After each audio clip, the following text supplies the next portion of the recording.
और खबरों में आगे बढ़ते हैं। अयोध्या में एंट्री के साथ ही लोगों को उसकी भव्यता का एहसास हो सके, इसलिए योजना बनाकर काम हो रहा है। अयोध्या में प्रवेश के लिए 6 भव्य द्वार बनाने की तैयारी की जा रही है। इस प्रोजेक्ट पर 15 करोड़ से अधिक की धनराशि खर्च होने की संभावना है। प्रोजेक्ट की धनराशि के लिए बड़े व्यवसायियों की मदद ली जा रही है। इसी क्रम में अमेठी के एक मसाला व्यवसायी ने 2.5 करोड़ की मदद की है और व्यवसायियों ने भी मदद के लिए अपना हाथ आगे बढ़ाया है। अयोध्या में बहुत सारे प्रोजेक्ट्स चल रहे हैं। कुछ हम लोग नई चीज़ें प्रपोज कर रहे हैं और ऐसे बहुत सारे प्राइवेट इंडिविजुअल्स हैं, बिजनेस हाउसेज हैं जो यहाँ पर कंट्रीब्यूट करने के इच्छुक हैं। तो कुछ ऐसे वेलकम गेट्स हैं जो हम लोग बनाने के इच्छुक हैं, जिनकी डिज़ाइन हम लोगों ने एक डिज़ाइन कंपटीशन किया गया था, ग्लोबल डिज़ाइन कंपटीशन हुआ था, उसमें जो डिज़ाइंस आई हैं तो उसमें जो बहुत ही उत्कृष्ट डिज़ाइंस हैं उनको हम लोग एग्जीक्यूट करेंगे ग्राउंड पे। और कुछ ऐसे वहीं प्रयागराज पहुंचे सीएम योगी ने लुकरगंज में माफिया अतीक अहमद के कब्जे से मुक्त कराई जमीन और इस पर बने फ्लैट्स का लोकार्पण किया गया। दरअसल माफिया के कब्जे से मुक्त जमीन पर गरीबों के लिए फ्लैट का निर्माण कराया गया था। करीब 1731 वर्ग मीटर जमीन पर 76 फ्लैट बनाए गए हैं। लाभार्थियों को सिर्फ 3.5 लाख रुपए में 2 कमरे के फ्लैट दिए जा रहे हैं। सितंबर 2020 में इस जमीन को अतीक अहमद के कब्जे से खाली कराया गया था। तो आज अतीक अहमद की जो जमीन है उस पर उसके कब्जे से हटाकर इस जमीन पर 76 फ्लैट्स बनाए गए, जिसका आज लोकार्पण हुआ। सीएम योगी ने तमाम लाभार्थियों को इसकी चाबी दी, 76 फ्लैट्स की चाबी सौंपी और तो और सभी को शुभकामनाएं भी दी। सीएम योगी ने फ्लैट्स का लोकार्पण भी आज किया। गरीबों के लिए आसियाना बनाकर देखो का आयोजन माननीय जनप्रतिनिधियों की उपस्थिति में करवा करके और गरीबों को उनका अधिकार देने का कार्य करेंगे तो यह लोगों के मन में एक नया विश्वास पैदा करेगा। ये सुशासन की वो शुरुआत है जो आदरणीय प्रधानमंत्री जी ने 9 वर्ष पहले देश के अंदर रखी। उत्तर प्रदेश में जिसे हम लोगों ने 9 वर्षों से निरंतर प्रयास करते करते विगत 6 वर्षों के अंदर उसका एक भव्य स्वरूप देने का प्रयास किया है और वह अनेक कार्यक्रमों के माध्यम से प्रदेश के अंदर हम सबको देखने को मिला है। खबर सबसे पहली नोएडा से है, जहां पुलिस कमिश्नर लक्ष्मी सिंह ने आदेश पर बड़ी कार्रवाई की है। उनके आदेश पर बड़ी कार्रवाई हुई है। लक्ष्मी सिंह के आदेश पर 2 दरोगा और 1 कांस्टेबल सस्पेंड हुए हैं। सेक्टर 113 थाना के सोरखा चौकी इंचार्ज ओम प्रकाश सिंह सस्पेंड हुए हैं। दरोगा आवेश मलिक और कांस्टेबल मानवेंद्र भी निलंबित किए गए हैं। तीनों पुलिस पदाधिकारियों के खिलाफ विभागीय जांच के आदेश हैं। अंडे वाले की दुकान में तोड़फोड़ के आरोप भी लगाए गए हैं और सीपी लक्ष्मी सिंह के आदेश पर डीसीपी हरीश चंद्र ने की कार्रवाई।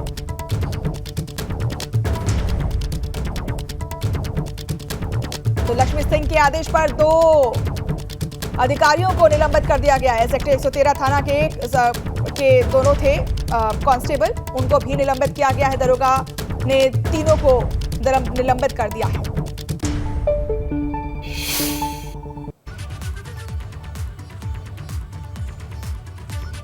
तो पुलिस कमिश्नर लक्ष्मी सिंह के आदेश पर बड़ी कार्रवाई की गई है। आप देख सकते हैं कि किस तरीके से अंडे वाले के साथ तोड़फोड़ की गई या फिर हम कहें उसके साथ मारपीट की गई, जिसका खामियाजा अब इन पुलिस अधिकारियों को देखना पड़ रहा है। वहीं महोबा में सरकारी स्वास्थ्य सेवाओं और व्यवस्था के दावों की खुली पोल। मरीज को अस्पताल ले जाने के लिए नहीं मिली कोई एम्बुलेंस। परिजन मरीज को ठेले पर लादकर ले गए अस्पताल। मरीज को ठेले पर ले जाते वीडियो सोशल मीडिया पर हो रहा है वायरल। महोबा जिला अस्पताल के इमरजेंसी वार्ड का ये मामला है।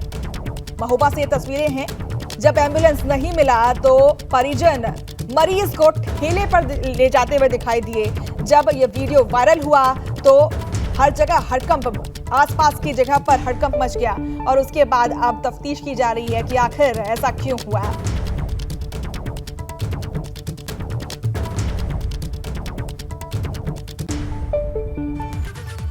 तो वहीं सुल्तानपुर को सांसद मेनका गांधी का तोहफा मिला है। प्रधानमंत्री सड़क योजना के तहत 8 सड़कों का किया गया शिलान्यास। 57.48 करोड़ की लागत से 8 सड़कों का हो रहा है निर्माण। मेनका गांधी ने चौपाल लगाकर सुनी लोगों की समस्याएं और जिला अस्पताल के इमरजेंसी वार्ड का किया औचक निरीक्षण। तो 57.48 करोड़ की लागत से 8 सड़कों का आज से काम शुरू हो गया है। ये बड़ी सौगात मिली है मेनका गांधी की तरफ से। जिला अस्पताल के इमरजेंसी वार्ड का भी औचक निरीक्षण किया उन्होंने और हाल जानने की कोशिश की, जमीनी स्तर पर लोगों की समस्याएं सुनने की कोशिश की। सुल्तानपुर को सांसद मेनका गांधी की सौगात। और इसके साथ ही सुल्तानपुर पहुंची मेनका गांधी ने प्रबुद्ध जनों से संवाद कर केंद्र सरकार की 9 साल की उपलब्धियों की जानकारी दी। मेनका गांधी ने कहा कि प्रधानमंत्री मोदी की नीतियों से देश मजबूत हो रहा है। इससे पहले उन्होंने अपने कैंप कार्यालय पर जनता दर्शन कार्यक्रम में लोगों की समस्याएं भी सुनी। बिजली की सारी मुसीबत पर उन्होंने अपना ध्यान लगाया। आपके यहाँ 700 ट्रांसफॉर्मर्स आए हैं जो पूरे उत्तर प्रदेश में सबसे ज्यादा है। आपके तारे बदले गए। अब जब आपकी बिजली चली जाती है 1 घंटे के लिए तो मुझे फोन लगाया जाता है कि हमारी बिजली चली गई, हमारी बिजली चली गई। नहीं तो पहले स्थिति क्या थी कि अगर 1 घंटे की बिजली मिले तो हम लोग शुक्र करते थे। मुझे याद है पीलीभीत में 12-12 घंटे के लिए बिजली नहीं मिलती थी और किसी ने शिकायत नहीं करी क्योंकि रिवाज ही ऐसे था। और अब हम लोग बिजली के आदी हो गए, तो बहुत अच्छी बात है। वहीं पिथौरागढ़ के घाट क्षेत्र में अवैध खनन की शिकायत पर प्रदर्शन ने कार्रवाई की है। प्रशासन ने कार्रवाई की है। रामगंगा नदी में जेसीबी से अवैध खनन करने के लगातार शिकायत आ रही थी। प्रशासन की टीम ने घाट क्षेत्र में छापेमारी कर खनन में लगे एक पोकलैंड और एक जेसीबी को सीज कर लिया।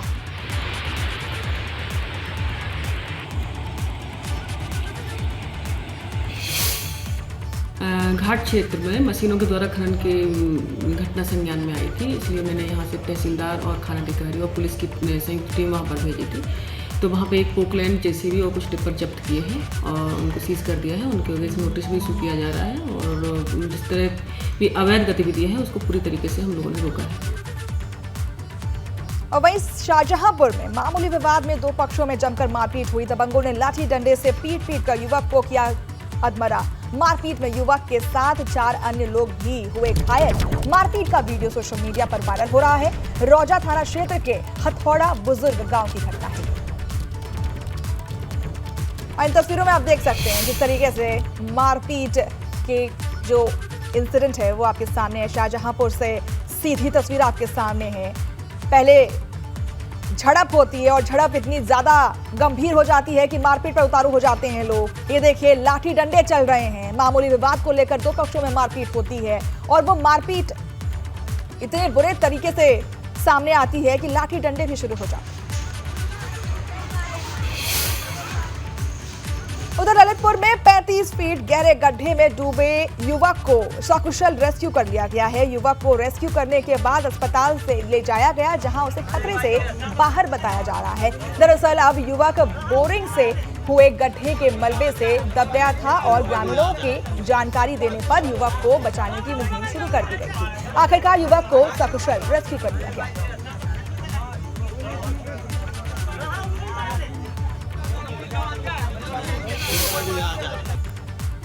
22 अप्रैल से यमुनोत्री धाम की यात्रा की शुरुआत हुई थी। यात्रा को 68 दिन हो चुके हैं। इस बीच 4,92,292 श्रद्धालु यमुनोत्री धाम पहुंच कर मां यमुना के दर्शन कर चुके हैं, जबकि गंगोत्री धाम में कपाट खुलने के बाद से लेकर अब तक 5,75,000 श्रद्धालु दर्शन कर चुके हैं। इस यात्रा काल में अब तक यमुनोत्री धाम की यात्रा में अलग अलग कारणों से कुल 29 श्रद्धालुओं की मौत भी हो चुकी है।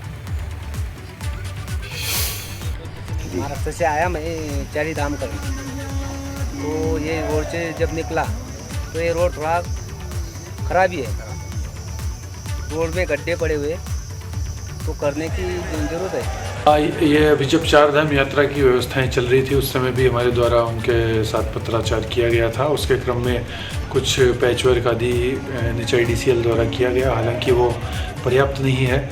उस बारे में मेरे द्वारा लगातार जो GM हैं NHIDCL के, उनको भी बताया गया है कि इसको जल्दी करवाएं और उनके स्तर से भी आवश्यक पत्राचार किया गया है और मैं पुनः इसके बारे में कार्रवाई के लिए आवश्यक कार्रवाई। बाद में किसानों की टमाटर की फसल बर्बाद हो गई है। किसानों का कहना है कि पिछले कुछ दिन से बारिश लगातार हो रही है, जिस वजह से खेतों में पानी भर गया और ऐसे में किसानों की खेतों में खड़ी फसल खराब हो गई है। 15 दिन पहले 2 रुपये किलो टमाटर ना उठा हमारा। अच्छा। अब इस समय माल खराब होने की वजह पे हाँ। जो है 100 रुपये किलो टमाटर उठ रहा है। अच्छा, अब टमाटर है ही ना हमारे खेतों में। ये हालत क्यों हुई है इसकी टमाटर की? ये तो बरसात की वजह से हुई है। अच्छा। जिससे कि बरसात में टमाटर की खेती बहुत नाजुक होती है। हाँ। तो टमाटर खराब होने का, ये जलने का आप देख रहे हो कैसा हो रहा है, सब जला जला था। बारिश से टमाटर की फसल को नुकसान पहुंच रहा है। ऐसे में मंडी में टमाटर के दाम बढ़ गए हैं। कुछ दिन पहले तक जहां टमाटर 40 से 50 रुपए किलो हुआ करता था, अब उसकी कीमत 60 से 80 रुपए हो गई है। सिर्फ टमाटर ही नहीं बल्कि रोजमर्रा की बाकी चीजें भी काफी महंगी हो गई हैं।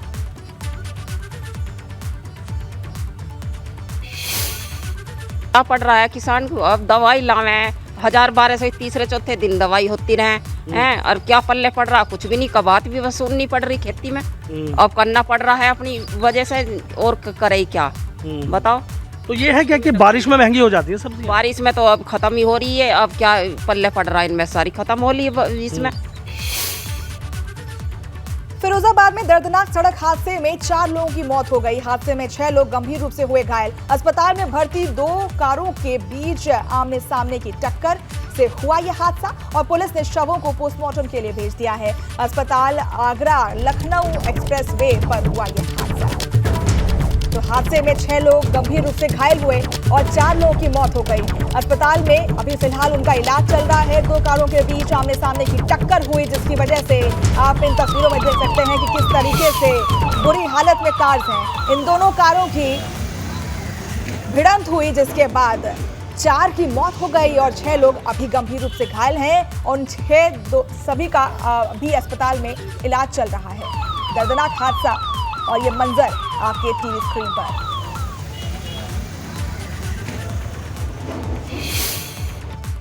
थाना मडरसेना के अंतर्गत जो हमारा आगरा एक्सप्रेस हाईवे है, उस पर एक सियाज जो मैनपुरी से, जिसके पहचान हुई है कि मैनपुरी के ड्राइवर हैं, और दूसरी तरफ में एक और दूसरी जो गाड़ी थी वो आ रही थी। ये सियाज गाड़ी में शायद जो नींद में झपकी आ गई और ये जो ड्राइवर है उनके जो डिवाइडर है उस पर इसने खुदाई गाड़ी इस तरफ में, उसकी वजह से जो दूसरी गाड़ी थी सामने आने वाली, उससे उसकी टक्कर हो गई। यहाँ पर अभी जो 3 लोग हैं जो सियाज में बैठे हुए थे, उनकी मौके पे ही दुर्भाग्यपूर्ण मृत्यु हो गई और जो 7 लोग अन्य गाड़ी में थे उनको इमीडिएटली यहाँ पर पुलिस बल ने पहुँच के एम्बुलेंस के साथ में जिला अस्पताल पहुँचाया है। उनका इलाज किया जा रहा है।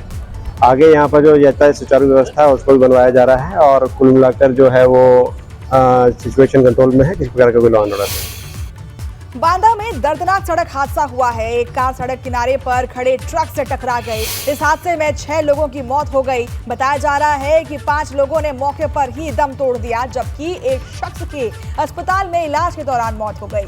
अभी भी 2 लोगों की हालत गंभीर बताई जा रही है। ये सभी लोग तिलौसा गांव के बताए जा रहे हैं। बागपत में 2 गुटों के बीच मारपीट और पथराव हुआ है। बताया जा रहा है कि एक पक्ष के लोगों ने मस्जिद की छत पर चढ़कर ईंट और पत्थर बरसाए, जिससे इलाके में अफरा तफरी मच गई। पथराव में 4 लोगों के घायल होने की बात कही जा रही है। मौके पर पहुंची पुलिस ने किसी तरह से मामला शांत कर दिया है, मगर पुलिस फिर भी हालत पर नजर बनाए हुए है।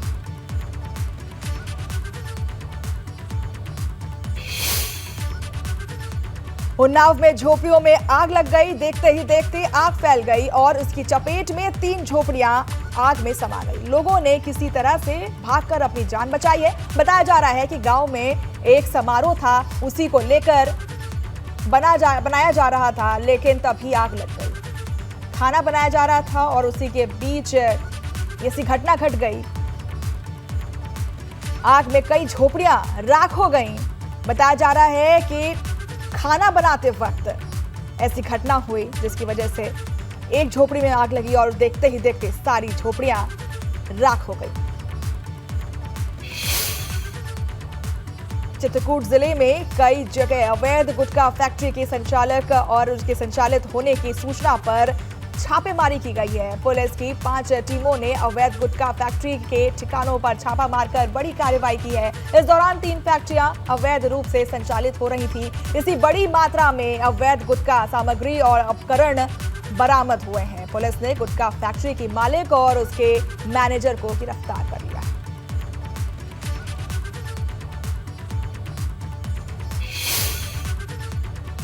वैसे यूं तो नैनीताल अपनी कुदरती सुंदरता और ठंडी आबोहवा के कारण देश दुनिया में प्रसिद्ध है, लेकिन नैनीताल की शान और इस शहर की पहचान याट्स बोट्स को के कारण भी दुनिया भर में बातें चलती हैं, इसकी प्रसिद्धि दिखती है। ये याट्स बोट्स 1890 में ब्रिटिश काल में आया था और मौजूदा समय में इनकी संख्या 10 है। ये याट्स नैनी झील का मुख्य आकर्षण है।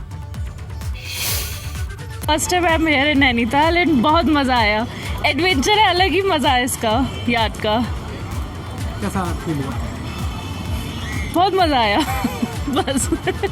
और आज की तारीख में ये है कि अभी 10 बोटें हमारे पास हैं, लेकिन रनिंग में भी 4 बोटें चल रही हैं। और नैनीताल के अंदर ये है कि सब कोई भी आप फ़ोटो देखिए या एल्बम कहीं पर भी देखिए, इसमें याच बोट बहुत शानी यही है नैनीताल की। ये एक तरीके से एडवेंचर में भी अच्छा है। ये सेलिंग रेगेटा होता है यहाँ पर, उत्तराखंड गवर्नर गोल्ड कप होता है और भी कई कंपटीशन होते थे, लेकिन जब से कोरोना के से सब कम हो गया है। लेकिन खबर मिली है कि अक्टूबर-नवंबर में शायद गवर्नर गोल्ड कप हो यहाँ पर। चलिए अगली खबर की तरफ चलते हैं। विकासनगर में नेशनल हाईवे 507 पर पहाड़ी से मलबा गिरा था। 3 दिन बाद हाईवे को खोल दिया गया है, जिससे राहगीरों ने राहत की सांस ली है। इस रोड से होकर दिल्ली से आने वाले यात्री यमुनोत्री समेत दूसरे कई अहम स्थानों का रुख करते हैं। जाहिर है रोड बंद होने से उनके सामने परेशानी खड़ी हो गई थी। मार्ग बाधित होने के कारण यात्रियों को कालसी होते हुए यमुनोत्री जाना पड़ रहा था, जिससे यात्रियों को अतिरिक्त दूरी तय करनी पड़ रही थी।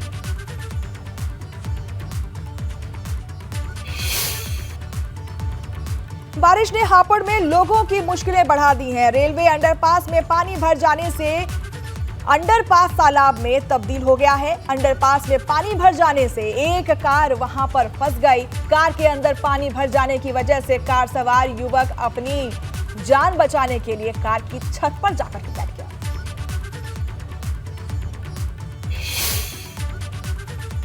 मॉनसून की पहली ही बारिश ने जालौन में लोगों की मुश्किलें बढ़ा दी हैं। 1 घंटे की मूसलाधार बारिश से शहर में जलभराव हो गया, सड़कें तालाब नजर आने लगी और जिससे राहगीरों की मुश्किलें बढ़ती ही चली गई। लोगों का कहना है कि नगर पालिका ने नालों में साफ सफाई नहीं करवाई थी, जिस वजह से ये समस्या पैदा हुई है।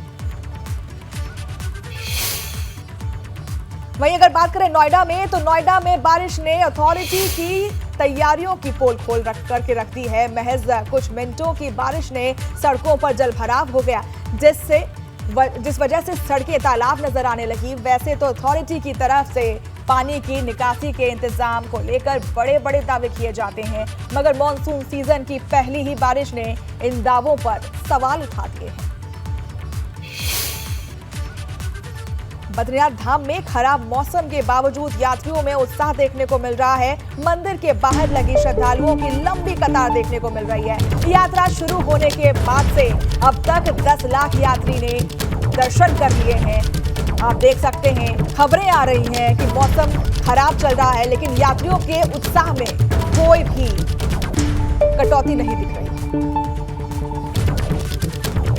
और इस बुलेटिन में बस इतना ही। खबरें और भी हैं, आप बने रहें।